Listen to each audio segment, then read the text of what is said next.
Hi, this is Frank Rudnesky in the Legacy Lounge with another edition of 50 Great Things Leaders Do. Let's get fired up. Today, I have a special guest with me, Tim Carroll, who's a principal in Southern New Jersey in Chemung at the Indian Mills Middle School. He's also the president of the New Jersey Association of Middle Level Educators. Tim and I have had the pleasure to collaborate with each other over the last 3 years. Tim, welcome to the Legacy Lounge. Thanks, Frank. I'm glad to be here. One question I have for you is the power of the principal as not only the building leader, but the leader in climate and culture, and how you've been able to connect with your school. I think the principal in any school has a great deal of power to help and to harm the culture in the school. And I think the principal, number one, has to set a tone and model positive climate and culture for the school, and also put things into place with all of the stakeholders to facilitate and nurture a positive climate and culture. One thing that I've been able to see in your school is that as soon as you walk through the door, you can feel that positive vibe, whether it's student work on the wall or that feeling you get when you talk to people or see them talking to each other. How did that come about? Well, one, you need a great staff, and I'm very blessed to have a great group of staff members who love to be at the school, who love to work with kids and love to teach with kids. And I think that's a real good basis for having a good climate and culture.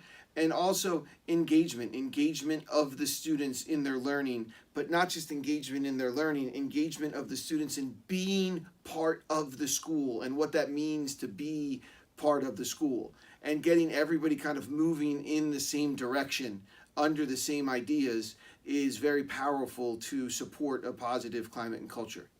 You told me this story about one of your students that happened during one of your leadership camps this past summer. And it seemed to me that he never saw himself as a leader before, but now you kind of fed him the breadcrumb trail where he's going to look at himself differently in a very short period of time. Could you mind sharing that story? No, not at all. I think and the overall moral of this story is that every one of our students and every one of our teachers has a leader in them, and we just sometimes have to bring it out.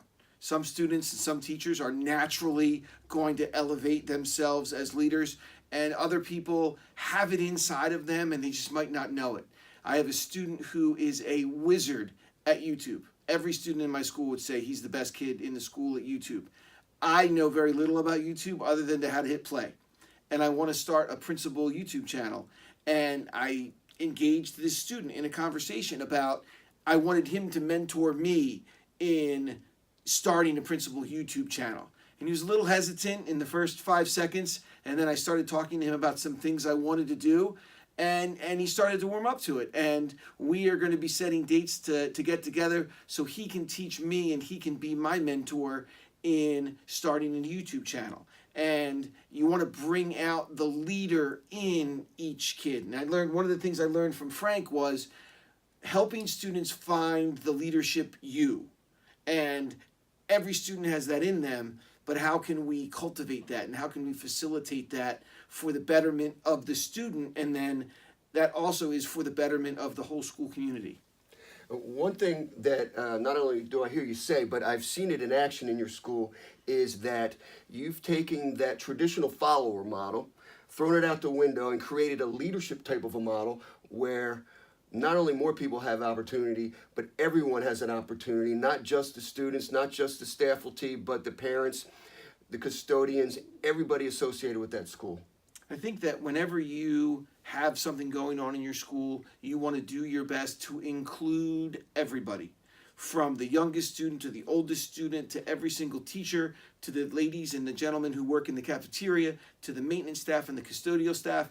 If everybody is involved and everybody feels included, it's going to bring about a positive culture and climate. But also there has to be opportunity. And I think one of the keys to opportunity is we as leaders, any leader in any school needs to be a great listener. You need to listen to other people's ideas. You need to be open to other people's ideas.